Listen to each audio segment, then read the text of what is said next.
ও আমার দেশের মাটি।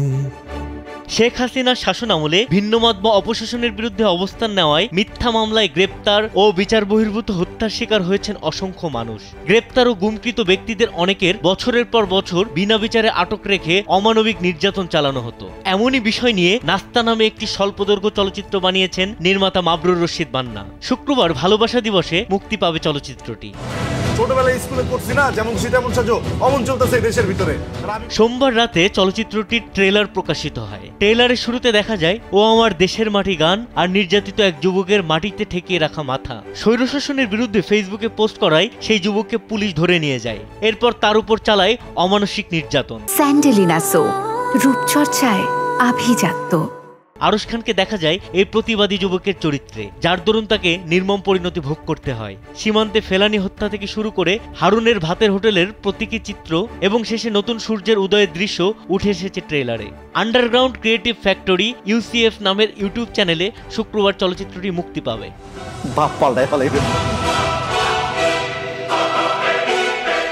মোসাব্বের হোসেন মুঈদের কাহিনী চিত্রে আশিক আমানের চিত্রগ্রহণে চলচ্চিত্রটি পরিচালনা করেন মাবরুর রশিদ বান্না। ট্রেলার পোস্ট করে বান্না লিখেছেন, যা পারিনি পতিত স্বৈরাচারের আমলে করতে, তা করছি নতুন বাংলাদেশে। নাস্তা খাওয়াইছো স্যার? নাস্তা? শেখ হাসিনা স্বৈরশাসনের বিরুদ্ধে লড়াইয়ে নেমেছিল বৈষম্য বিরোধী ছাত্র আন্দোলনের ব্যানারে দেশের সর্বস্তরের মানুষ। সে মিছিলে অগ্রভূমিকায় ছিলেন নির্মাতা বান্না।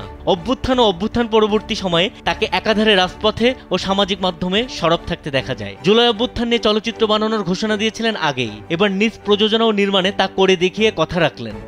আমার জুলাইয়ের যে ভাইয়েরা বোনেরা জীবন দান করেছেন দেশের জন্য, আসলে সত্যি কথা বলতে দেশের গণতন্ত্রের জন্য, দেশের মানুষের জন্য, এবং যারা আহত হয়েছেন, ফ্রন্ট লাইনে যারা কাজ করেছেন বা ব্যাক লাইনে যারা কাজ করেছেন, তাদের সবার প্রতি একটা রেসপেক্ট শো করে আমার একটা কাজটা করা। এবং আমার কাছে মনে হয় যে তাদের প্রতি আমাদের আরো কাজ করার অনেক কিছু আছে এবং আমরা কেউ করছি না। গভর্নমেন্টও তেমন কোনো উদ্যোগ আমি দেখি না গভর্নমেন্টের ভেতরেও, শুধু ঘোষণা সর্বস্ব মনে হচ্ছে। সবকিছু মিলিয়ে আমার কাছে মনে হইলেও যে করে দেখাচ্ছে না কেউই, তো করে দেখানোর পালা। ইনশাল্লাহ করে দেখাচ্ছি। ইনশাল্লাহ আন্ডারগ্রাউন্ড ক্রিয়েটিভ ফ্যাক্টরিতে রিলিজ হবে সবকিছু ঠিকঠাক থাকলে চ্যানেলটাতে। 14 তারিখে প্ল্যান আছে, আল্লাহর ইচ্ছা। বাকিটা 14 তারিখে যদি না হয় কোনো কারণে 15 তারিখ হতে পারে।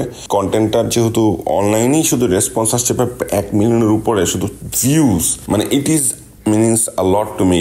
মানে এটা আমার কাছে অনেক বড় বিষয়। প্রোফাইল থেকে একটা ট্রেলার ছাড়ছি, 1 মিলিয়নের উপর ভিউ হয়ে গেছে একদিনের মধ্যে। এটা কোনো সাধারণ ঘটনা না। তৌফিক মেজবা, কালবেলা।